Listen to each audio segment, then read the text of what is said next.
Okay. It's a little bit of a slower week. There's some padding in here. I'll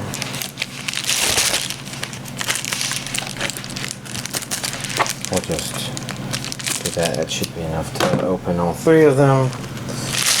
This one should be the one released for this week that arrived. Okay, it is. But this one is something that I was given a heads up about. Technically that one isn't strictly needed, but that one is. Let's begin with the thing that was new this week, which is Godannar. This is the complete collection on Blu-ray. And an alien variant. It's going to be a hell of a honeymoon. Let's see, this is Blu-ray. Region A only. English with Japanese subtitles, which makes sense. 26 episodes on 4 discs. Special features. Character profiles, mechanical profiles, Godannar case files, Godannar keywords, production sketches, 7 mysteries, special report, commercial collection, recording the songs, swimsuit gallery, clean opening, clean closing, and Sentai trailers. Let's go ahead and get this opened up.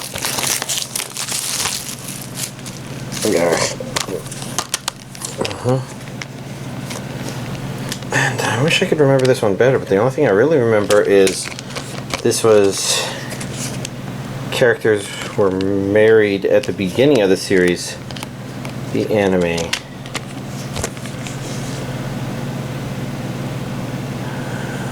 I don't remember these people. I don't remember anything about it. Anyways, Crest of the Star and Banner of the Stars. So it was brought to my attention that this Banner of the Stars actually had Seasons 1 plus 2 plus OVA. The OVA being Banner of the Stars 3, which never got released on DVD Blu-ray previously. So I got both because I kind of figured I'd go with screwing up removing this fucking sticker. But, you know, that aside, this these look good together, although it's kind of interesting because you can kind of feel this weighs like twice as much as this one, which makes sense because Banner of the Stars has a lot more to it, but I don't know, includes episodes 1 to 13 plus extras, that extra being Passenger of the Stars, which was actually included on the previous thing, and that's not new. I think it's a recap of Crest of the Stars. I really ought to rewatch this. There's so many things I ought to rewatch. So with that open, we can throw that out, and then, you know, we take a look at the nice 2 discs. And the one artwork that's slightly more prominent than that one, but significantly harder to see. Oh well, Crest of the Stars, like 13 episodes I think is what it said. And then we've got Banner of the Stars, which is actually quite a lot more, because that 2 seasons, and Banner Stars 3 in its original Japanese with English subtitles. So if you ever watch this, you might want to consider watching it Japanese with English subtitles. I'm trying to think where it says the number of episodes, because running length, it's up there, 575. It could be like, I think 2 12-episode thingy-madurbs. I can hear plastic loose on the inside.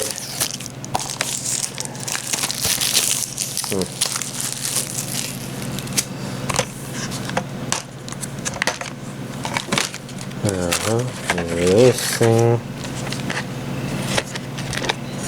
Yeah, now I can see the plastic loose on the inside, which is manageable. At least there's no loose discs, because loose discs sink ships.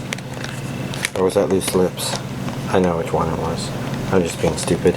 Anyways, let's see. Disc 1 has Season 1 episodes 1 through 7. Disc 2 has Season 1 episodes 8 through 13. Disc 3 has Season 2 episodes 1 through 7. And Disc 4 has Season 2 plus episodes 8 through 10 plus extras.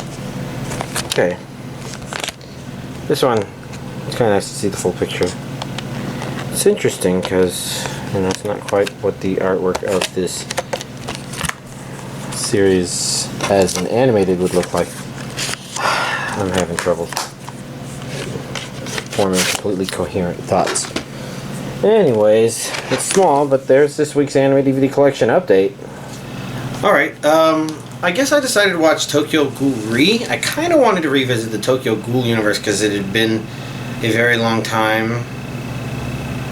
I don't know, could it have been years? Multiple years since I last saw it. And this is a sequel to Route A, which was season 2 of Tokyo Ghoul. And I think it's my understanding that it kind of maybe started diverging from manga material at that point. I don't know for certain, which would mean this is very diverged, or maybe it's exactly there and nobody just likes Tokyo Ghoul after a certain point. Well, I say nobody, but this one rates okay. It's like in the 7s, which isn't like blow your mind, but it means plenty of people enjoy it. And I can kind of see why. For me, I went 4 episodes in before just kind of drifting off of it. I think the main problem I had with it is when it comes to Tokyo Ghoul stuff in general, this is probably one of the weaker starts to the 3 seasons. Where the first season, and what kind of draws a lot of people into the show in the first place, is this sort of loss of humanity thing that's going on at the very beginning of it, as our main character finds himself, you know, he's, because of the freak of accident nature thing that happened in the first episode, he's become half ghoul, half human, and we're given an insight into how horrible it kind of is to be a ghoul. And it's portrayed pretty well in an, oh my god, that's horrible sort of way. And so it's really compelling. It's like when things tickle that part, if they do it right, people are interested. I think that's what got a lot of people who don't normally watch anime into Attack on Titan, for example, because Attack on Titan makes it very easy for you to place yourself in that scenario and say, oh shit. And Tokyo Ghoul kind of does that pretty well as well. But I don't think it carries forward with that theme entirely. I don't know, because I only rewatched like the first 3 episodes of Tokyo Ghoul. Right after I watched the 4 episodes of this, I watched the first 3 episodes of that because I wanted to make sure I kind of had a good feeling for that. And then I watched some stuff near the end and near the beginning of Route A, where basically my goal was to try and piece together how dependent am I on other stuff for watching and understanding and remembering stuff for this season, and the answer is very heavily. I'd probably need to completely rewatch the first 2 seasons just to have a pretty good idea where I'm at. And usually I can wing it, where I'll throw up a new season and there's enough, oh yeah, I vaguely remember this enough, and it's just important to vaguely remember something and you're good. But Tokyo Ghoul depends very heavily on name dropping a lot of stuff and ideas. Tokyo Ghoul Re, did I say Re? And since I couldn't remember exactly how Route A ended, it kind of made it hard to know, okay, what should I be focusing on? And that's kind of, I think, the weakness of this 3rd season, whereas at the beginning of season 2, they're still in the middle of a big event that happened at the end of season 1, and you saw a slight change where you're like, oh shit, now I want to see what's up with the main character. And season 2 starts from that spot and wraps stuff up that was happening right then and there. And where season 2 ends is something that probably would have been an okay ending to a series, maybe. Well, it could have also been the beginning of something new, which is, I think, what Tokyo Ghoul Re wanted to do. But therein lies the weakness. You go from season 1 to season 2, and it's a pretty clear transition. But you go from season 2 to season 3, and because of the way they've transitioned it, there isn't really as much focus and drive at the beginning of season 3 here. And it's not something that's necessarily bad, because, you know, maybe you're supposed to find all these characters interesting, And they're kind of neat, but at the same time, it kind of feels like they were arbitrary things placed in front of us. Like, I think the Lolly character's name, Psycho, I think was her name, something like that. She's kind of a really good example because it's just like, it's not entirely clear that there was a clear defined social dynamic, what she brings to the group other than being a female presence that's also lolly and maybe is kind of cute and scamperous. I don't think that's even a word. I don't. But, it's hard to say for certain. Yeah, it's weird. Like, they're pretending like she was there the whole time, but at the same time, the way it's set up, you don't see how it could get away with being that way. It kind of presses belief, not in a way that I feel like it drives you away from the show, but in a way where it just leaves you feeling a little directionless. Like, as far as I can tell, like, our main character doesn't seem to be the main focus. He's got some important focus, but he doesn't seem to be the main character. And maybe Route A was doing a similar sort of thing. Because I jumped around a little bit in watching that, but it clearly began with he was important, clearly ended with he was important, because we're being told the story from his perspective. And that doesn't feel like that's going on here. And maybe the last 2/3 of it would feel different, I don't know. But, you know, it's strange. And if you're kind of wondering what does that mean, what kind of series this actually is, it's a little more like a battle kind of show, like Tokyo Ghoul sort of leaned towards. Like, it kind of showed hintings of this near the beginning with, oh, it's this person's power, technically it's tentacle thing, whatever they're called, Kurogane maybe. And I think season 2 had a lot more of that stuff. But season 3 seems to mostly be about that stuff, which maybe kind of makes sense because it's not dealing with the questioning of humanity sort of stuff. And, you know, it's kind of interesting because it feels like it's natural for this series to do that. Because if you really want a series where you kind of question what it means to be human, you know, Tokyo Ghoul is a very intense start to that, but it's not really about that per se. You always feel there's this other thread. Whereas Parasite seems to be a much better one down there. It doesn't begin as intensely, but it kind of drifts that way as the series goes, so it maintains that momentum throughout it and in exploration via other means. It's very strange. But anyways, Tokyo Ghoul, it's okay. At least the 4 episodes I saw were. And then Darling in the Franxx, part 2. So this is after the halfway point, and I guess I'm at episode 17. So I haven't made a super huge amount of progress. So that's only like 3 or 4 episodes. But, you know, it's been really neat so far in a Darling in the Franxx sort of way. I do like that there's been some development. It doesn't stay stuck. Did I feel like the first part I described kind of similar, where it doesn't seem to get stuck in, oh, this is the way things are. It's a little dynamic.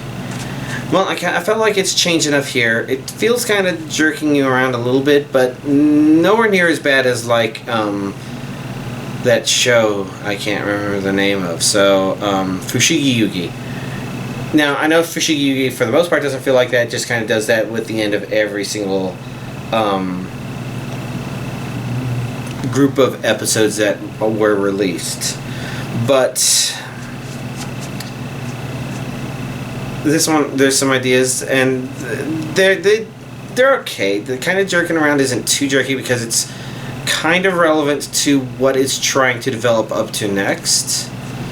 And I do want to continue watching, and I am curious where it's going to go from here because the series still has major plot points it hasn't revealed yet, and I want to know what those are. But up till now, it's been neat. I'm not sure if I believe certain things that I'm not going to necessarily say. Like, it doesn't feel like it's realistic, but it's unfortunately also what we want. So seeing it is very fulfilling. But I don't know if I can go into details, because that going into details about what I mean about that is kind of spoilerish. Hopefully it's one of those things where you hear me say it and you watch it for the first time and maybe you realize after the fact, oh, he was referring to that, wasn't he? I don't know. Anyways, I think I do plan to continue watching this. I've got so many things just piling up. I'm falling behind on all projects. I made a little progress. I bought parts for a new computer, a database computer. I think the only real notable things about it is it's not going to be just a database computer, so I went over the top with the processor, like I tend to do with processors, but this one is over the top in terms of it's 8 cores with hyperthreading, 3.6 gigahertz, so it's got some good processing power, but the idea is I think I want a lot of cores and threads, and I want it to be able to handle multiple things at once, because that's what it's going to do. And at the same time, I'm going with 64 gigabytes of memory, which is way more than I've ever put in anything before. Maybe not. No, it might be double the highest anything I've ever made this kind, unless I have a 32. But, you know, the idea is you give things a lot of memory and they can go wild with them. If the database does any caching stuff using memory, then it's free to do that. If I need these Java Spring Boot applications to be able to use memory, they'll do that. The Minecraft map generation, they'll do that. And if I get the streaming server up and running, then it'll probably, I think this computer that I'm going to put together is going to be the main encoding, with that being backup and those being secondary backups. Anyways, parts should start arriving tomorrow. I don't know when I'll have enough parts to assemble it, and I'm probably not going to post too much about it on YouTube, but the idea is I need to get this machine, I need to get its functionality somewhere else, because it just keeps, well, it can't stay booted because the hard drive, the ability to read hard drives just eventually dies. Something on the motherboard's always been bad, and it's really fucking hard to install Ubuntu on it. I don't even know how I succeeded last time. It barely works as booted. So yeah, gonna fix all that stuff. Anything else to mention? Nothing there. My Friday friend, we just had celebratory stuff because yesterday was his birthday, and I watched Superman the Animated Series with the friend, 3 more episodes, maybe 4, I don't know. We're getting kind of close to the end of that. And my brother's family is in Japan. The wife is taking my nephews to summer school there. So he's coming to see me, and we're taking advantage of that opportunity to, first of all, I made sure he watched Spider-Man Into the Spider-Verse. Still really love that movie. It's a great movie. But now he's catching up on the Marvel Cinematic Universe. And if you're curious where he's at, prior to yesterday, he had only seen up to Guardians of the Galaxy. So we watched Avengers Age of Ultron. And I guess it's worth kind of mentioning that because it's actually surprisingly okay. Like, going back and rewatching it, it wasn't as restless as when I first watched it. I think part of it is when you know what's going to happen, and you can sit there and enjoy the parts of the movie that you simply enjoy, because there's a lot of really neat things in that. And I think that's why when people say that it's a bad Marvel Cinematic Universe movie, they mean it's a bad by Marvel Cinematic Universe standards, which pretty much means that it was just neat going back there and fun seeing this and that. There were a lot of things he laughed about because it's got legitimately funny parts. It's just got a couple of plot elements that are just kind of frustrating, but when you kind of know how they're going to resolve and you can put that behind you, you can just enjoy the other neat things that happen in there. And it's been a long time since I've seen it, so it was interesting getting a refresher. Especially since I still have not seen Endgame. I guess I'm waiting for that to come out on DVD Blu-ray or something like that. Can't even see the trailer for Spider-Man Far From Home. That has Avengers Endgame spoilers. Now it does. Okay. Well, that's all stuff.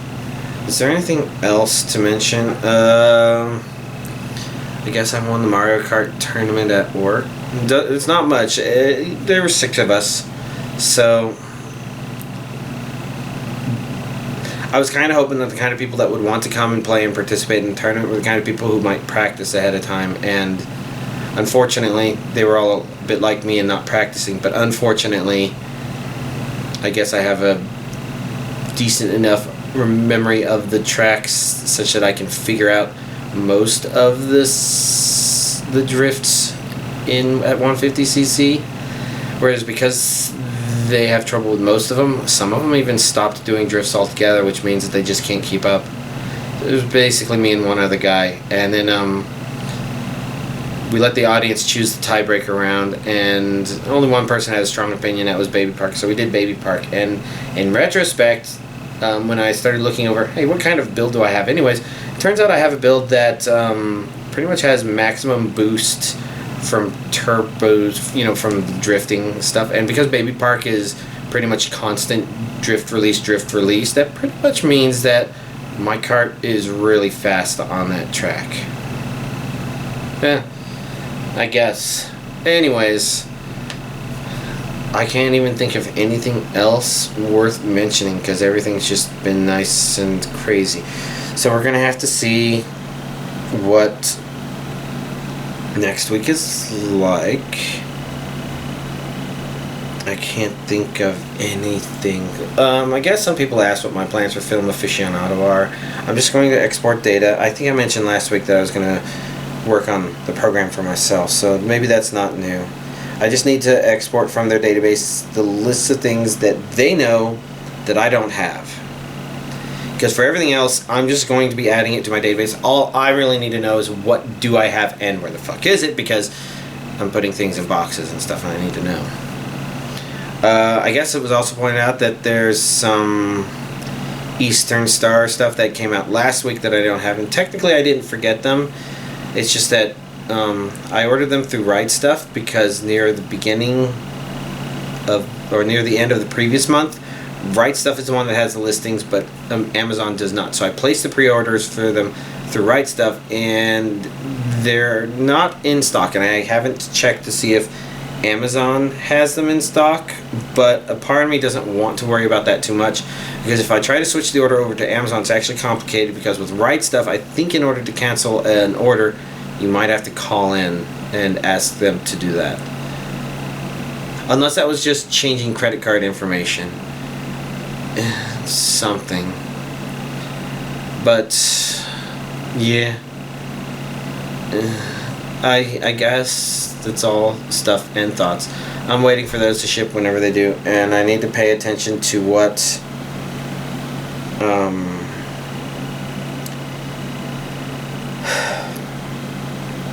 the orders look like this month, because I think there's another week with a low DVD count, and I want there to be at least more than one thing, and I don't know what I'm going to do. I should just do something. Or if that's not next week, then maybe I'll just go to Target or Best Buy or something, because I think Captain Marvel comes out on home video next week. When am I going to watch that? I'm not sure. I can't even find time to watch everything here. Anyways, I'm obviously drifting and babbling at this point. So y'all have a nice week.